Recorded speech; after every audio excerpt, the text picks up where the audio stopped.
Welcome to the Barrel Chat podcast, where we provide an unfiltered look into the craft beer industry from the untrained palates of two dumbass outsiders. I am Matthew Muncie, and as always, I'm joined by Dustin Wood. I guess I shouldn't say as always, this is your first Friday 4-pack, but we figured out how to record remotely. You're sitting at home, I'm sitting at home. It's 9:30 at night. We finally got this to work, and this is good. This could allow us to get a lot more content out as well. It's a little bit dark outside. We're learning that we don't have the best setup for video for evening time recording, but I'm pretty stoked. It's really weird to be talking to you in Zoom when you're literally like 14 minutes away. You're not wrong. I kind of felt like if we did it this way, then knowing us, we'd sit around, we'd drink some more, and then I'd have to try and come home and edit this to get it up by tomorrow morning. And that just wasn't going to happen. That wasn't going to happen. I mean, to be fair, I am drinking double vanilla noir, which is like 14.5% from Prairie. So I don't know that you need to drive home after that. Yeah, probably not. Probably not. But I do miss that I'm not getting that because I've got spotted cow. So that's nice transition. That's what I'm imbibing here. So before we jump into the show, follow us on Instagram. We are at Barrel Chat. If you love our podcast, please take a moment to leave us a 5-star rating on your favorite podcast app. And we'd also love to hear from you. If you got a particular beer that you think we should review, shoot us a DM on Instagram or email us at barrelchatpodcast@gmail.com and let us know. The Friday 4-pack for any newbies here consists of 4 different topics. That's generally what we've been drinking, a couple news stories, and at the end we try and talk about some of the posts and stuff like that we've seen from different Indiana breweries about events, new releases, stuff like that. I initially said it was only going to be like specialty beer releases, but I don't really find much throughout the week, and so I had to kind of go past that rule, but we'll make it work. It's all good. So topic number 1, what we've been drinking. First off, I mentioned the spotted cow, so I wanted to give a shout out to one of our listeners, Chris, who after the spotted cow episode actually hit us up, said he was on his way to Wisconsin, asked us if we wanted some more New Glarus, and I said absolutely. Always, happy wife, happy life. And so let's bring home some more spotted cow when we can. And he's like, yeah, we go quite often, so I can always bring you some back. This is great. Now we have also somebody who can potentially bring us back other Wisconsin beers. So we need to try and start figuring out, like, is there anything out there that we absolutely need to try that is maybe like easy to find? Yeah, something that's accessible in Wisconsin. Yeah. I mean, some of these rare release New Glarus beers would be great. I mean, we have a few in my refrigerator, but it'd be nice to be able to find some of the more like limited releases. I wonder if they do barrel releases. I think that'd be kind of fun if they did like a barrel aged beer. That would be pretty cool. Yeah, it'd be fun to be able to get something other than I've really only had the 4 main ones that they put out: the raspberry tart, the women's lager, spotted cow, and there was one other one I cannot remember off the top of my head. But that's really all I've had from New Glarus before. I know you got like specialty ones. Yeah, there are some specialty ones that we have. We'll do a few episodes with those probably. I will say that Rhodes Slush, which is their like standard stout that just kind of comes in the package of the random mix packs that they do, fantastic. It's like a super, super chocolate malt forward stout. Just nice, crisp, clean, drinkable. I drank one of those the other day. It was pretty solid. It came in my mix pack. Their graphics on that beer crack me up a little bit. It's like a clip art tire that's like splashing clip art mud, and then it just says Road Slush. But I mean, it's Wisconsin, so that seems to be fitting. Yeah, that definitely is. So one of the beers that we actually, I guess technically it's a beer, that we actually drank before we started doing some recording this past Sunday was Rheingeist Water Melly. This is a 5% ABV flavored malt beverage that is watermelon. The tagline is all about the watermelon. Simply put, Watermelly is exploding with watermelon flavor. Fresh, vibrant, and thirst-quenching with a hint of watermelon sweetness, this hard craft beverage puts the spotlight on summer's most iconic and refreshing fruit. Watermelly is the first release in the RG Bev's signature series. So I did look this up too, because flavored malt beverage, I know what a malt beverage is, but I always think of like a 40 when I think of a malt beverage. Not a watermelon seltzer, basically. Yeah. And so it's basically a drink made using malt base with natural or artificial flavors added to create a taste profile that differs from traditional beer. These drinks are known as flavored malt beverages. So popular examples, Mike's Hard Lemonade, Red's Apple Ale, or my favorite, Four Loko. Do they still make Four Loko legally, or do they have to dial back the shit that was in it?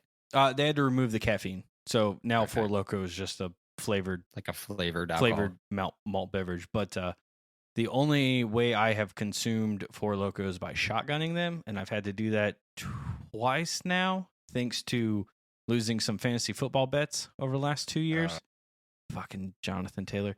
But yeah, it is a good way to get pretty drunk real fast. If you're ever interested in, like, you know what, I got like 2 minutes to drink as much beer as I can before I go into this event, just shotgun a Four Loko. Get like blue, and you want it to be not like super cold, because that sucks. You also don't want it to be maybe super warm, but kind of right there in the middle. And yeah, just crank that thing and go about your life. Talking from experience. Oh yeah. Yep. I've only done it a couple times. There's some guys in our league who end up doing it a lot. There's a couple guys who play in a side topic, who play in a league where if you lose that week, like, you have to shotgun a Four Loko, and then you record yourself doing it. So, like, you know, there's 12 weeks or 14 ish, 13, 14 weeks before the playoffs. So that's a lot of potential Four Lokos you're shotgunning throughout a football season. I could not do that, but yeah, I know some buddies who do, and they got pretty good at like video editing and like turning them into like movies. It got pretty good there for a while. But it would be like one dude was making like Thanksgiving dinner, and then like there was just Four Lokos everywhere, and then eventually like his meal was shotgunning a Four Loko. It's pretty good. That is more creativity than I would have around a Four Loko. I feel like at a certain point you just like, it was, I think it was like one-upsmanship. Like someone made a video, and then it was like, okay, we have to now just keep going and raising the bar. And yeah, they just got ridiculous. It was pretty good. A little bit of keeping up with the Joneses, huh? Exactly. But I will say this Watermelly was stupid good. So it's super strange. It pours really clear, almost like a full-on clear liquid. And the water in the name, we actually kind of stumbled onto that because it wasn't like watermelly in one word. It just said water and then melly. And after we drank it, Matt was like, oh, water melly. Ah, okay. Like sparkling water. Ah, good idea. But I'll tell you, watermelon is one of those flavors that can go really fake really fast. And something about this watermelon literally felt like I had like scooped out all the like watermelon itself, and we were just drinking a carbonated version of the liquid that was left in the bottom of the watermelon. Yep. Yeah. Because I mean, especially in beer, it seems like very few do it really well. There's the 21st Amendment's watermelon that I really, really like. Hell or High watermelon? Yeah, that Ballast Point one, which we don't get Ballast Point anymore, do we? I actually just had that conversation with a coworker of mine, Dustin, who now listens to the podcast. Nice. So shout out to Dustin Jeffers. But I don't think that I've seen a Sculpin in at least 4 years. Yeah. Which sucks because Sculpin's pretty solid. Like, I loved the grapefruit Sculpin, and then they had habanero sculpin, and they had a regular one, and then I think they did like a pineapple sculpin as well. I miss it. It sucks because when they got bought out, I thought maybe they would be bigger distribution, but I feel like they just disappeared. Yeah, it was like they contracted and went away. I always forget they even exist until just random times like this where we're talking about something, and either my trip to San Diego pops in my brain because I went there and like their beer was like still kind of so, or it always reminds me of their nasty ass watermelon beer that we had. I think it was a watermelon sculpin, and it was terrible. Yeah, it was. It was like super like fake Jolly Rancher with IPA. So it was hoppy. It was bad. Yeah, don't recommend. But this one, recommend. Yeah.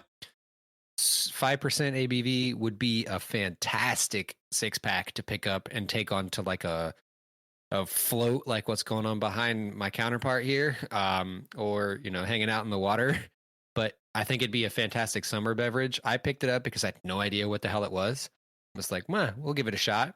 And I think the wife will enjoy it, which is something different. We don't often enjoy the same beverages, so I think it'd be a good fit for that. It was fun. I definitely would try the next in the series as well.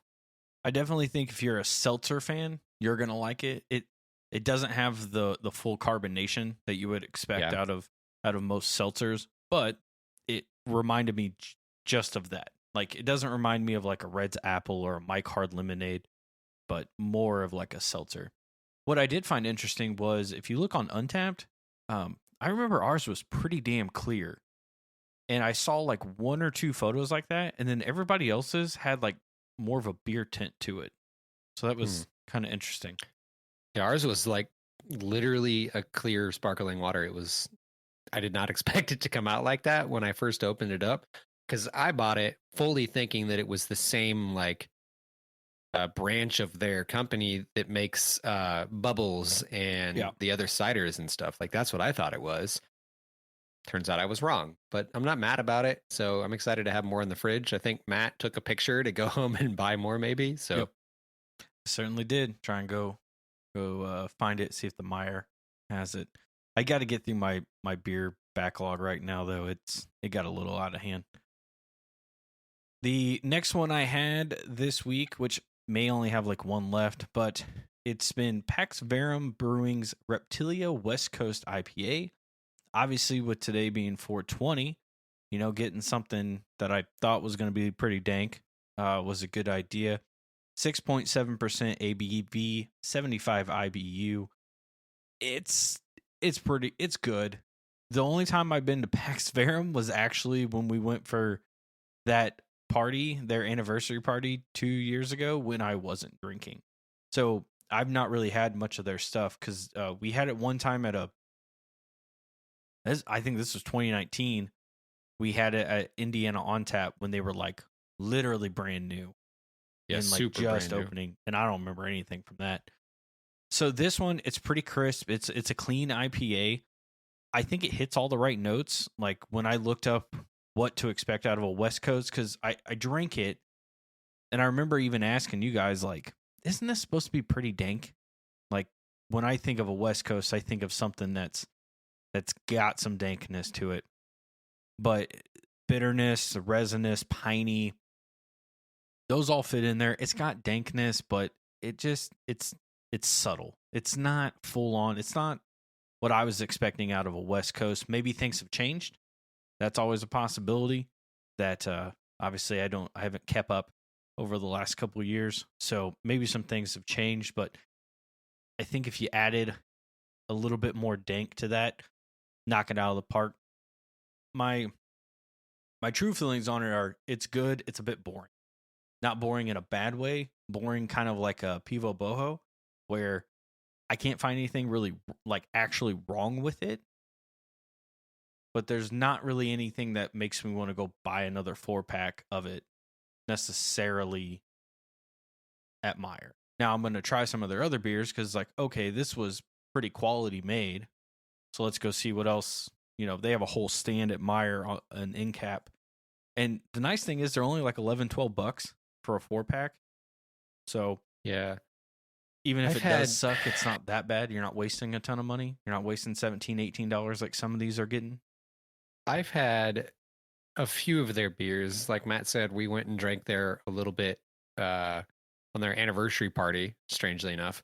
But I feel like everything I've had from them is well brewed, but not like stand out above the pack. Like it's just good beer. It's not great beer, or it's not like exuberant and like kind of over the top, which is great. I mean, if you go there, you know you're going to get good beer. You know you're going to find a good quality beer.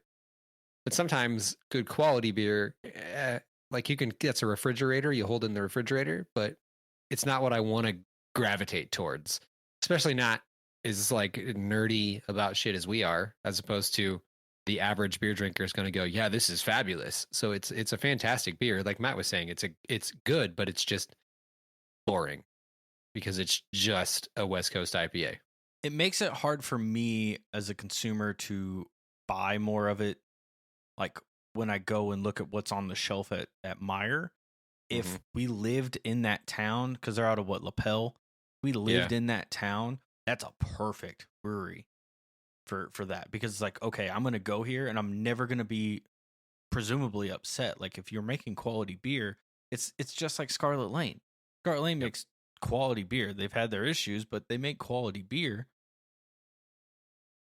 But I wouldn't find myself going and buying it all the time if it was out on store shelves. Yeah. You know, except for Eric Blood Axe, I would buy that all day. Oh, for sure. Need to find out when that's coming back.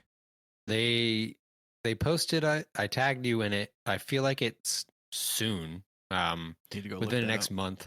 Within the next month, you should see it, and within the next month and a half, you'll see. We've done that before, and then the next month and a half, you'll see us doing an episode of Eric Blood Axe because it is dumb good. And if you know of other braggots that are awesome flavors, let us know, because I don't know that I see many braggots out in the market, which is what that's considered.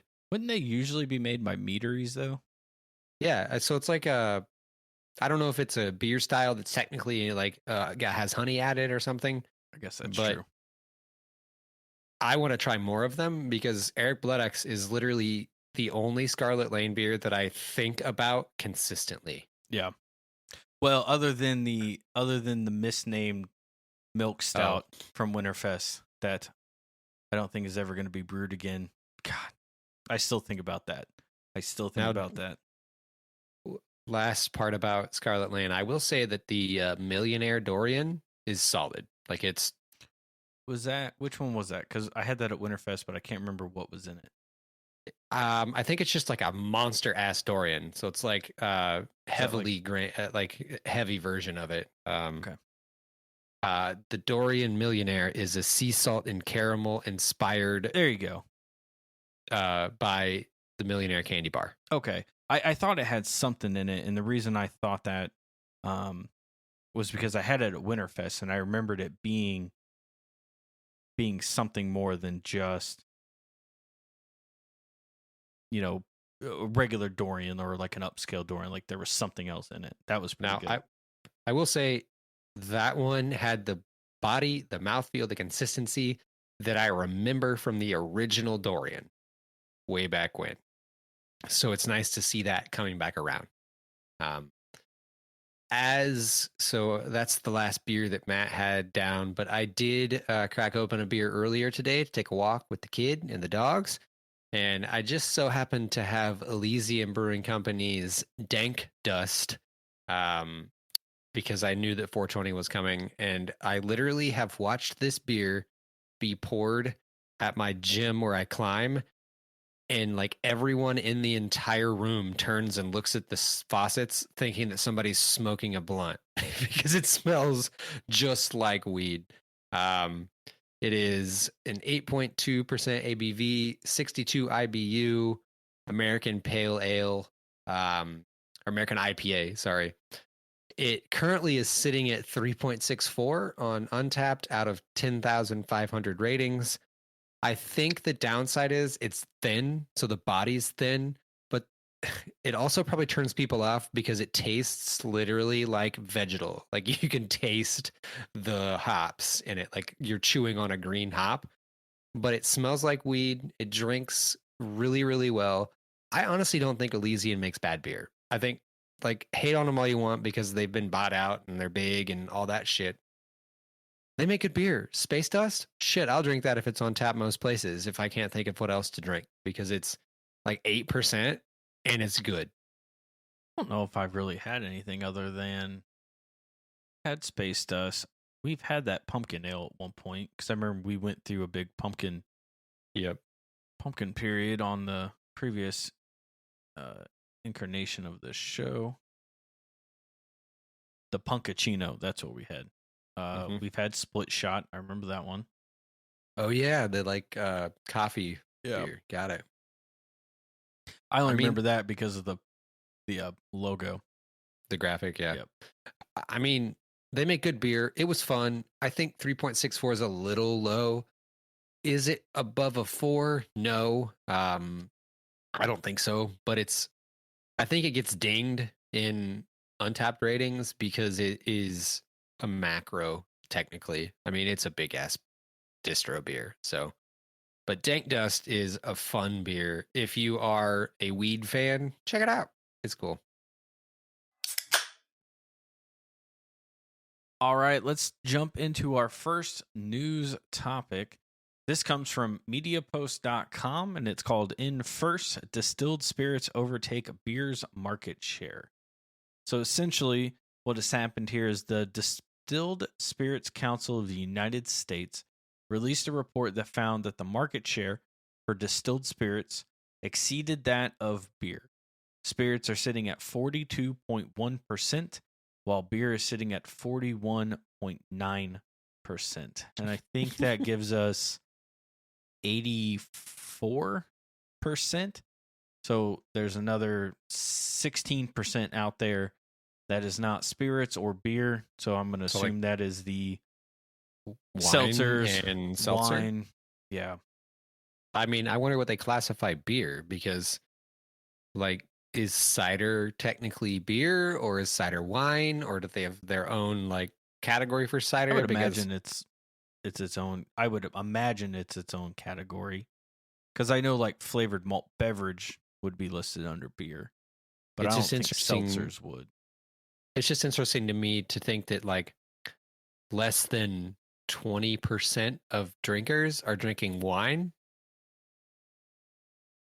Like, I feel like that's a low number. Now, I don't know, maybe the people they like surveyed or whatever the hell they did were people that weren't wine drinkers. Or maybe I just assume more people drink wine than they do. I think this is potentially sales. So that's true. So again, based on where you get your sales and stuff like that, I could see wine being a little bit lower, like in the US specifically. Just because it's I don't know, you go to all these places and people are buying like liquor stores and stuff. Nobody's going in there and walking out with a bunch of wine. Like you see that at like Meyer, but even then, like most people buy one bottle of wine. They're not buying 2 racks of beer or whatever. Yeah, and that one bottle is $8, and people are loading up on especially cases of beer. Like if you're going camping, you're taking all the beer and the liquor. You're not taking the wine. Yeah, I think interestingly enough, I fully expected distilled spirits to take the beer's like crown because a lot of these breweries are literally starting to distill and starting to make things like because they have seen the trend, and I just wonder how long it's going to take for this to really affect the craft beer market. And watch places like 18th Street would be a good example. Like I feel like their distillery is going to do better than their brewery. That's crazy because I mean their brewery is pretty good and it's like number 2 in the state, I think, behind Sun King, which of course in Sun King as like distro. I don't know. I had seen something that said that they were like number 2 in the state. I don't know if it's like production or sales or something like that. I find that a little hard to believe because I would think Yeah. that 3 Floyds now with the massive expansion, or even Upland, would be up there. Or fucking Taxman.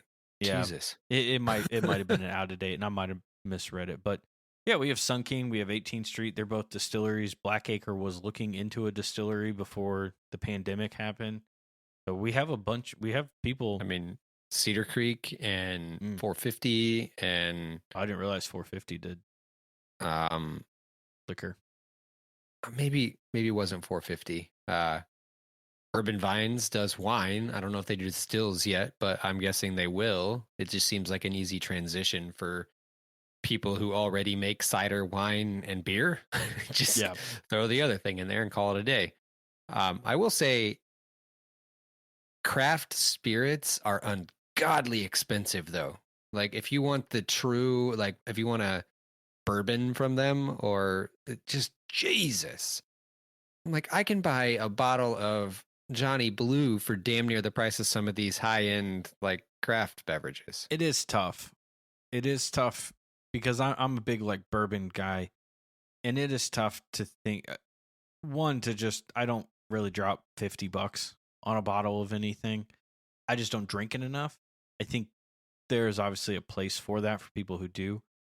Yeah. But one thing I also think about is it's hard to drop that much money on a bottle of something that you've never tried.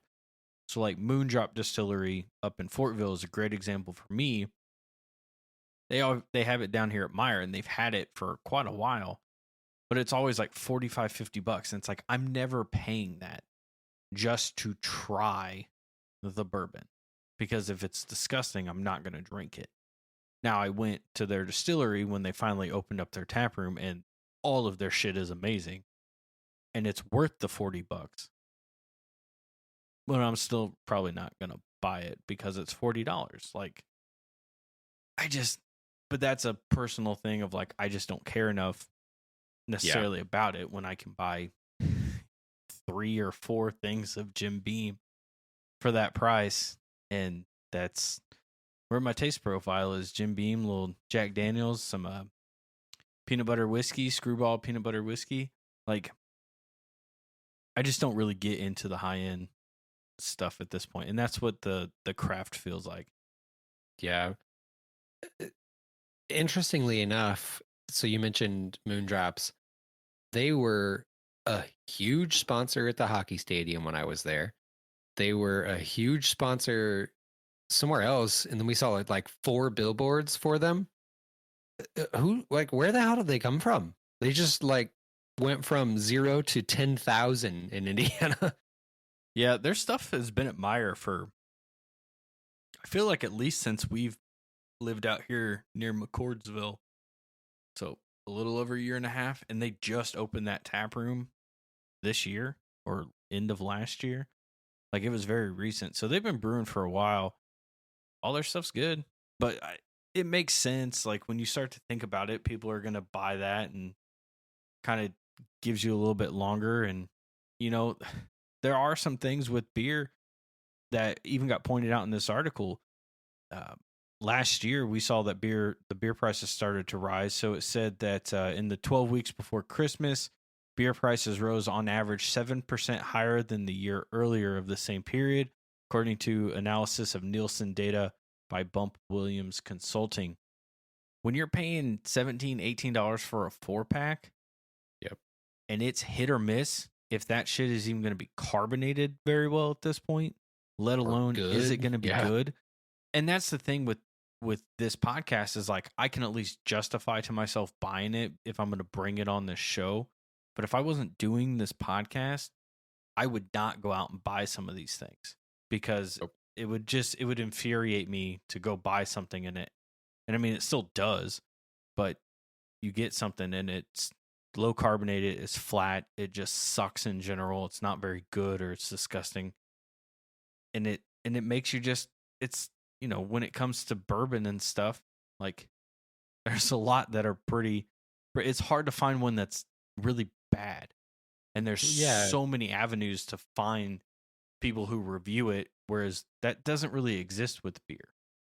Yeah, there's a few places that if I'm really looking for a beer review, Untapped is like don't get me wrong, I will look at Untapped, but the places I'll go if I'm looking at like a $30 bottle or some shit like that is going to be like Beer Advocate or places where it's not Joey's sister over here that doesn't like stouts and drank this stout and wants to shit on it because I don't understand that stouts don't all taste like Guinness or whatever.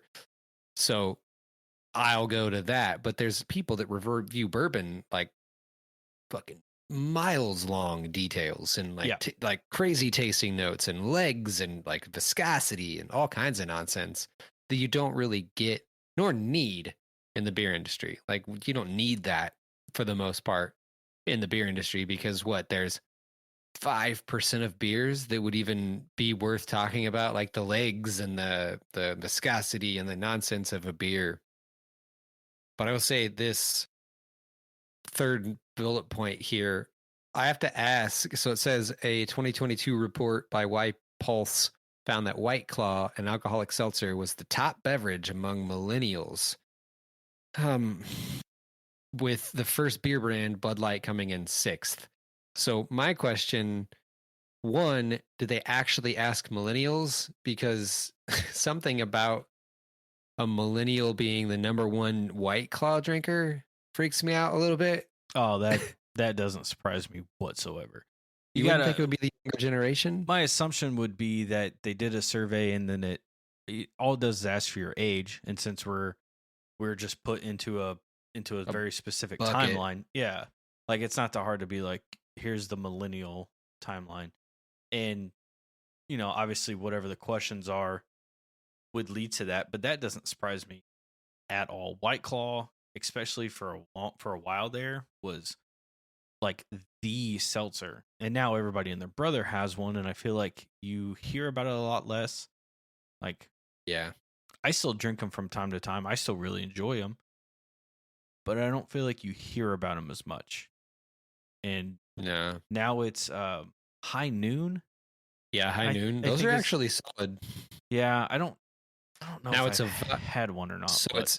it's vodka, so it's a little different. So it's like a sparkling vodka thing, but excuse me. But the best one I've had was their watermelon one, I think. So watermelon High Noon is good. I honestly think watermelon is better, for what that's worth. Yeah, so that doesn't necessarily surprise me. I'd be curious to know what the other, what 2 through 5 was, though.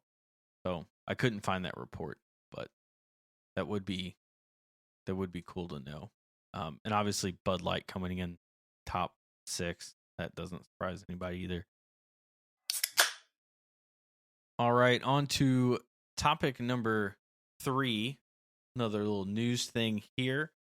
So this is from CNN. Beer brewed 86 years ago for Edward VIII's canceled coronation goes on sale. So I found this article while just kind of perusing some beer news stuff and sucker for history. So I thought this was kind of cool.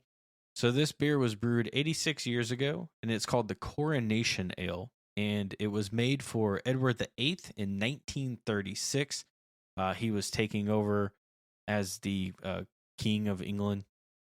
But apparently they found this ale back in 2011 in the cellars of the Green King Brewery, which is still active today. And it was unopened. So they decided to go ahead and sell it, which is pretty cool. The beer at the time was 12% ABV and was made using English hops and barley to give it a rich, fruity flavor. And that's according to the Green King Brewery. They also have made a 2023 edition that is 4% and has hints of citrus and tropical fruit and is available now in pubs all across the UK. Yeah, I mean, Matt's just on 420 mindset over here. It has hits of. Yeah, hits of citrus and. Okay, so one, where is the link that I can buy this fucking beer from? And 2, what's it going to sell for? Yeah, that would be interesting to know. Like what kind of price are they? Is it going to be a whole lot? Are you going to be able to buy it beer by beer? What's that?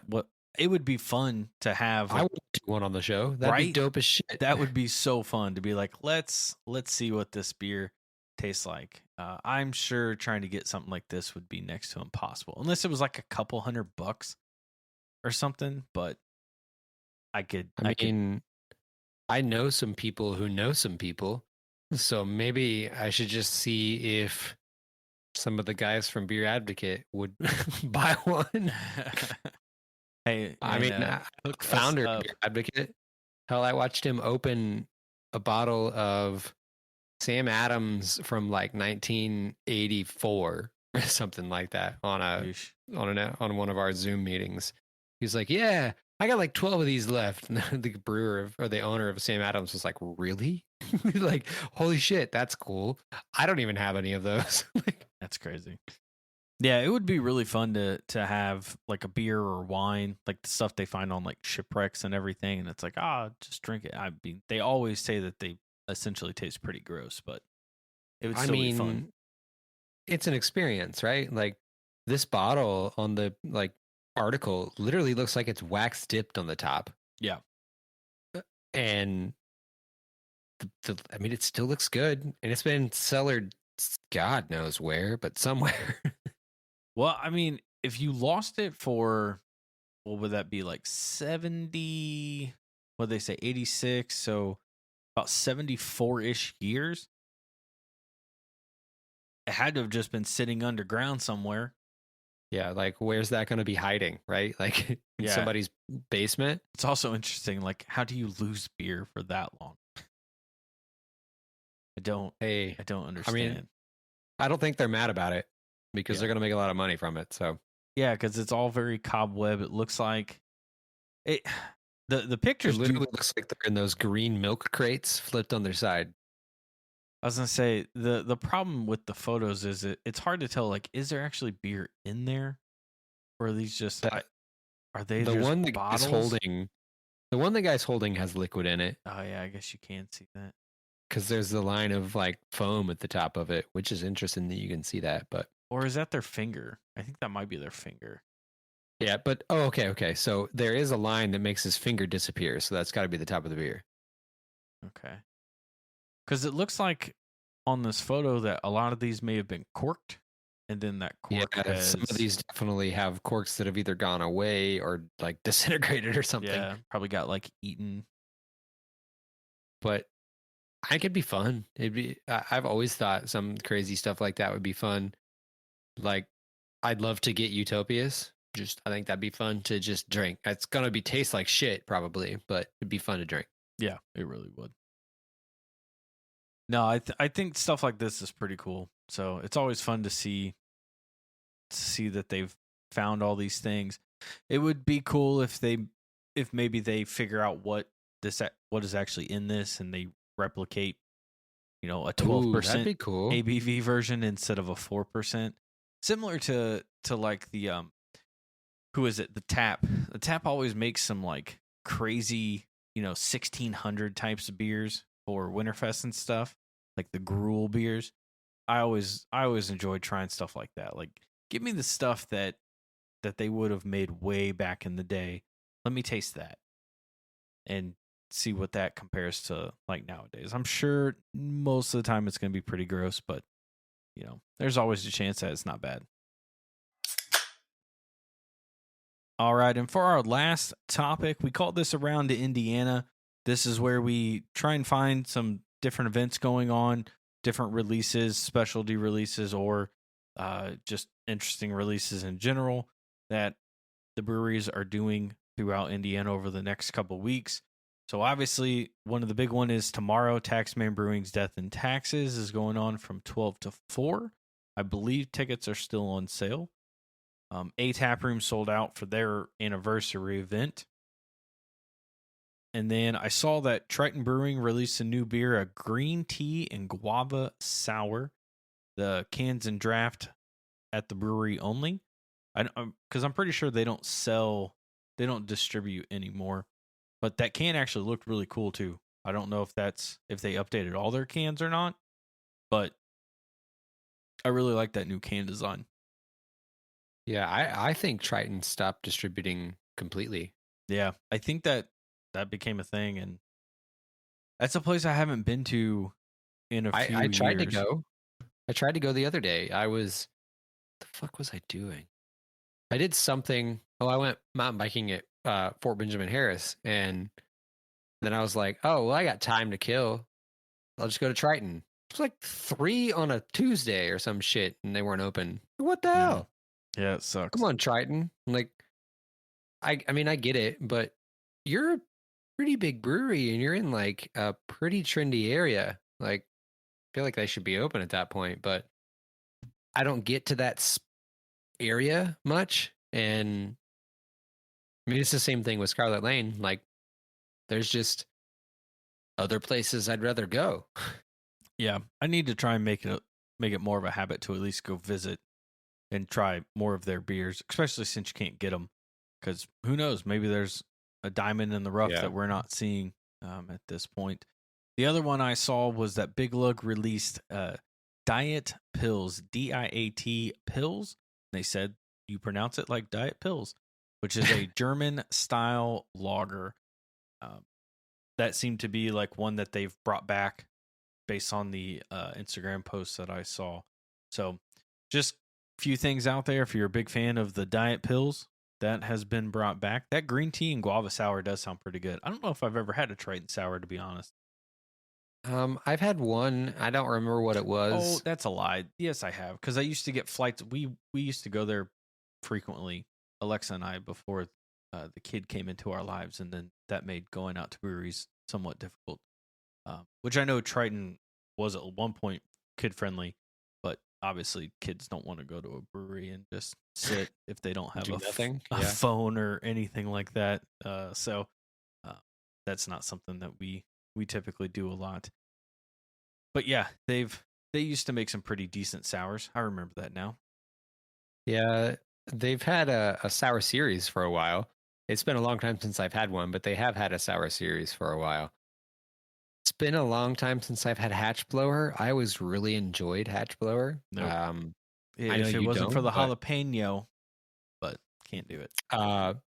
Another thing that I assume they still have some, but I saw last week, like mid last week, that Grand Junction Brewing released a barrel aged stout, and they don't do many barrel aged beers or like even do many like unique styles that they don't just brew year round.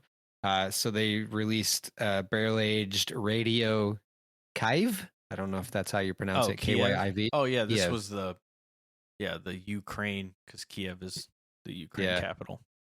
So of 2022, but it's an imperial or double stout, aged in bourbon barrels. It's their imperial stout aged for 364 days. You know, 1 day shy of a year. Interesting. Right. Strange choice in West Fork whiskey barrels. So 2 local places teaming up to do something cool. So if you get out and can get it at Grand Junction or maybe even at West Fork, I think it'd be fun to try. I honestly haven't had a Grand Junction beer in a long time. I don't think I saw them at Winterfest. Yeah, I don't remember seeing them at Winterfest at all. It's been a long time since I've been to Grand Junction. So yep. For John Knight's sake, maybe we should make it out there and drink some beer. I'd say it's not that far. Yeah, we should definitely get out there. Well, that is going to do it for the Friday 4-pack. Hope you all have a wonderful weekend. I know it's supposed to kind of suck here in Indiana with some cold, rainy weather, but hey, that just means you get to stay in and drink some beer. So hopefully everybody finds some good beer this week. Make sure you follow us on Instagram. That way you can see what we're drinking. Let us know what you're drinking. I'd like to know. Tag us in some stuff. That's fine. What do we need to find? Yeah, that helps. Tell us where the good beer's at so we can go find that too. We're going to be wandering around, I think, on Saturday. So probably, yeah. And what's the beer we got coming up next week? What's our next episode? It was an Imperial Stout. Are we gonna do so? I think we're gonna do Prairie or Perennial Artesian Ales. No. What's the one that we just recorded? that's literally coming out. Oh, the next one that's week. coming out. My bad. Science project. That's right. Life of the Marty. So a king cake pastry stout. That's right. So be on the lookout. That's going to drop next Wednesday. And then obviously this past Wednesday here, a few days ago, we dropped Pivo Boho from Raised Grain Brewery. So go check that out if you haven't listened to that as well. So until next week, cheers. Prost, y'all.